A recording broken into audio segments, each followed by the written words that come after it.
बिस्मिल्लाहिर्रहमानिर्रहीम। अस्सलाम वालेकुम। आप देख रहे हैं अलिफ न्यूज़ और मैं हूं आपके साथ माजिद अली। शामिल करते हैं पाकिस्तान और दुनिया भर से ब्रेकिंग न्यूज़ हेडलाइंस।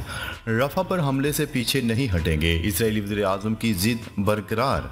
इसराइली वज़ीर-ए-आज़म नेतन्याहू की जानिब से अमेरिका के सदर जो बाइडन के बयान पर रद्द-ए-अमल सामने आ गया। एक बयान में इसराइली वज़ीर-ए-आज़म नेतन्याहू ने हठधर्मी बरकरार रखते हुए कहा है कि अगर हमें तनहा खड़े होना पड़ा तो फिर भी रफ़ा पर हमले से पीछे नहीं हटेंगे। इसराइल बगैर किसी की हमायत के आगे बढ़ने के लिए तैयार है। हमारे पास बहुत कुछ है, कामयाबी हासिल करेंगे। गुज़िश्ता रोज़ अमेरिका के सदर जो बाइडन ने एक इंटरव्यू में गुफ्तगू करते हुए कहा था कि इसराइल ने गजा में हमास को ख़त्म करने की गरज से 7 माह कबल जो हमला किया था, इसमें शहरियों को मारने के लिए अमेरिकी हथियारों का इस्तेमाल किया गया।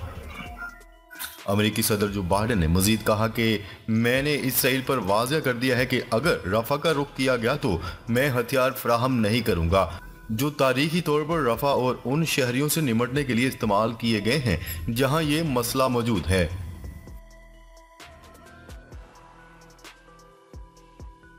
खबर के अगले हिस्से में बात करते हैं। इसराइली खतरा बढ़ा तो ईरान न्यूक्लियर हथियार बनाने पर मजबूर हो जाएगा। ईरान ने खबरदार करते हुए कहा है कि अगर वजूद को ख़तरा हुआ तो वो जोहरी नज़रिए को बदल देगा। सुप्रीम लीडर आयतुल्लाह ख़ामनाई के मुशीर कमाल खारजी ने कहा है कि अगर इसराइल ने हमारे वजूद को ख़तरा लाहिक किया तो ईरान को जोहरी हथियार बनाने पर मजबूर किया जा सकता है। उन्होंने कहा है कि हमारे पास जोहरी बम बनाने का कोई फ़ैसला नहीं है, लेकिन अगर ईरान के वजूद को ख़तरा लाहिक हुआ तो हमारे पास अपने फ़ौजी नज़रिए को तब्दील करने के सिवा कोई चारा नहीं होगा। ईरान के स्टूडेंट न्यूज़ नेटवर्क के ज़रिए उनका कहना था कि सिहूनी हुकूमत की तरफ से हमारी जोहरी तनसीबात पर हमले की सूरत में हमारी मुज़ाहमत बदल जाएगी। खामनाई, जिनके पास इस मामले पर हतमी राय है, ने 2000 की दहाई के अवाइल में एक फतवा या मजहबी हुक्मनामे में जोहरी हथियारों की तैयारी पर पाबंदी लगा दी थी और कहा था कि ये हराम है, ये इस्लाम में हराम है। लेकिन 2021 में ईरान के उस वक्त के इंटेलिजेंस वजीर ने कहा कि मगरबी दबाव इस्लामी जमहूरिया को जोहरी हथियारों की तलाश पर मजबूर कर सकता है। ईरान यूरेनियम को 60% तक खालिस अफसूदा कर रहा है, जबकि हथियारों के दर्जे का यूरेनियम तकरीबन 90% तक अफसूदा है। खबर के अगले हिस्से में बात करते हैं। तमाम ममालिक इसराइल और दीगर ग्रुपों को हथियार की फ्राहमी रोक दें। एमनेस्टी इंटरनेशनल ने तमाम रियासतों से इसराइल और फ़लस्तीनी ग्रुपों को हथियारों की मुंतकली रोकने का मुतालबा कर दिया। एमनेस्टी इंटरनेशनल ने रियासतों पर जोर दिया है कि वो इसराइल और फ़लस्तीनी मुसल्लह ग्रुपों को हथियारों, पुर्जों और गोला बारूद की मुंतकली को फौरी तौर पर रोक दें। एक बयान में ग्रुप ने कहा है कि ममालिक को ऐसा करना चाहिए जबकि ख़तरा है कि वो बैनुल-अक़वामी कानून की संगीन खिलाफ वर्जियों के इर्तिकाब या सहूलत कारी के लिए इस्तेमाल हो सकते हैं। जो बाइडन ने बुध को नशर होने वाले CNN इंटरव्यू में कहा, इसराइल को जो बम दिए गए वो शहरियों को कत्ले आम में इस्तेमाल हुए। इसराइली फ़ौज रफ़ा की आबादी वाले इलाकों में दाखिल हुई तो असले की फ्राहमी भी रोक देंगे। सदर जो बाइडन ने बुध को पहली बार कहा था कि अगर वज़ीर-ए-आज़म नेतन्याहू रफ़ा शहर पर बड़े हमले का हुक्म देते हैं तो वो इसराइल को अमेरिकी हथियारों की कुछ खेप रोक देंगे, जिसके बारे में उन्होंने तस्लीम किया है कि वो गजा में शहरियों को मारने के लिए इस्तेमाल किए गए हैं। खबर के अगले हिस्से में बात करते हैं। काहिरा मुज़ाकरात बेनतीजा ख़त्म, रफ़ा में ऑपरेशन जारी रहेगा। इसराइली ओहदेदार। एक सीनियर इसराइली ओहदेदार का कहना है कि गजा जंग बंदी के हवाले से काहिरा में जारी मुज़ाकरात बेनतीजा ख़त्म हो गए।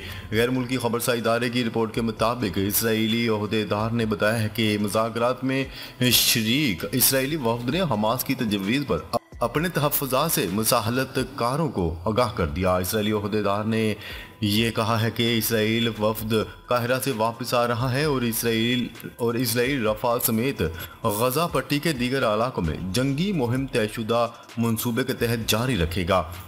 क्या रहे कि जंग बंदी की मुतअद्दिद कोशिशों के बाद हमास की जानिब से पीर के रोज़ मिस्र और कतर की जानिब से तजवीज़ किए गए जंग बंदी मुआहदे को कबूल करने का ऐलान किया गया था। तहम इसराइल ने हठधर्मी का मुजाहरा करते हुए न सिर्फ मुआहदे को मुस्तरद कर दिया बल्कि गजा के इलाके रफा में ज़मीनी हमला भी कर दिया। जनूबी गजा के इलाके रफा में जंगज़दा लाखों बेघर फ़लस्तीनी पनाह लिए हुए थे जो इसराइली हमले के नतीजे में एक बार फिर नकल मकानी पर मजबूर हुए। रफा पर ज़मीनी हमले के साथ ही इसराइली फौज ने रफा सरहदी क्रॉसिंग पर कब्जा करके गजा का मिस्र के साथ ज़मीनी राब्ता भी काट दिया।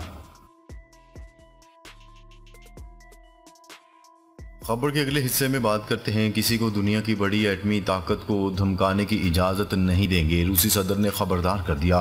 रूस के सदर व्लादिमीर पुतिन की जानिब से मगरबी ममालिक को जंग अजीम की याद दिलाते हुए खबरदार कर दिया गया। गैर मुल्की मीडिया की रिपोर्ट के मुताबिक रूस के सदर व्लादिमीर पुतिन ने एक बयान में कहा है कि मगरब बैन अल-अक़वामी तनाज़े को ख़तरा मोल ले रहा है। मगरब को याद रखना चाहिए रूस ने जंग अजीम दोम में जर्मनी को शिकस्त दी थी। रूस आलमी तसादम को रोकने की हर मुमकिन कोशिश करेगा।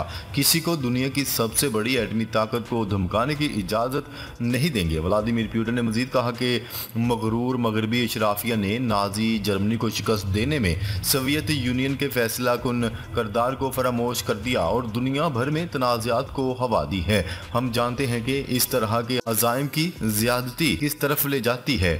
हमारी स्ट्रेटजिक अफवाज हमेशा जंगी तैयारियों की हालत में रहती है। रूसी सदर व्लादिमीर पुतिन ने कहा कि टैक्टिकल न्यूक्लियर हथियारों की मशक के बारे में कोई गैर मामूली बात नहीं है। ये एक मनसूबाबंदी के तहत होने वाली मशक है। बेलारूस को तजवीज़ दी गई है कि वो जोहरी मशकों में हिस्सा ले। दूसरे मरहले में बेलारूसी साथी हमारी मुश्तरका कार्रवाइयों में शामिल होंगे। खबर के अगले हिस्से में बात करते हैं, अमेरिकी फ़ौज की सेंट्रल कमांड माइकल एरिक कोरेला ने पाक फ़ौज के हेडक्वार्टर GHQ का दौरा करके army chief general Asim Munir से मुलाकात की है।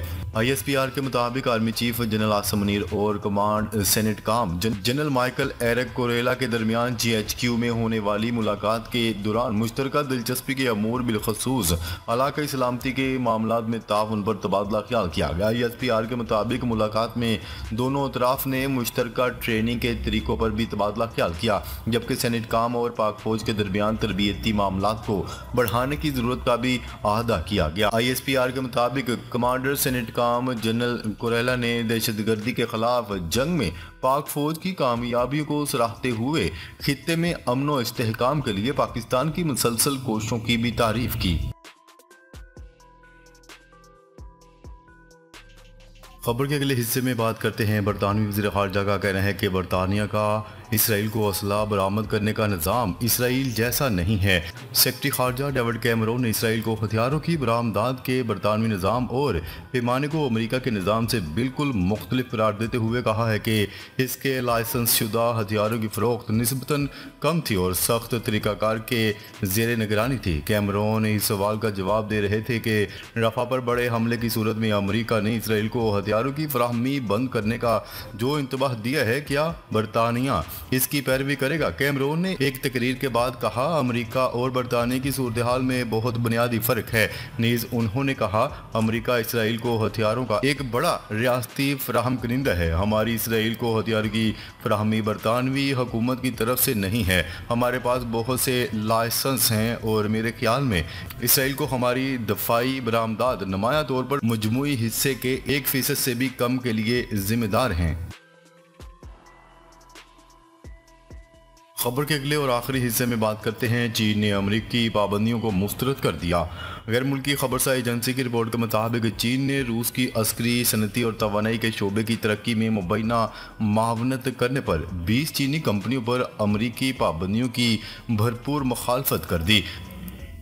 वज़ारत तजारत के तर्जुमान ही यादोंग ने मीडिया से गुफ्तगू करते हुए कहा कि चीन ने हमेशा बैनुल-अक़वामी कानून की कमज़ोर बुनियाद और अक़वाम मुत्तहिदा की सलामती कौंसिल की इजाज़त के बगैर ऐसी एकतरफ़ा पाबंदियों की मुखालफत की है। तर्जुमान ने कहा कि यह दबाव और माशी जबर का एक मामूल का इकदाम है। यादोंग ने कहा कि अमेरिका ने रूस के नाम नहाद मामलत की वजह से चीनी फर्मों पर पाबंदियां आयद की हैं और साथ ही अपने मफादात में मास्को के साथ तजारत को बरकरार रखा हुआ है। नाजरीन, अब तक के लिए इतना ही। मजीद खबरें लेकर बहुत जल्द आपकी खिदमत में हाजिर होंगे। तब तक के लिए अपना ख्याल रखिएगा। अल्लाह निगहबान।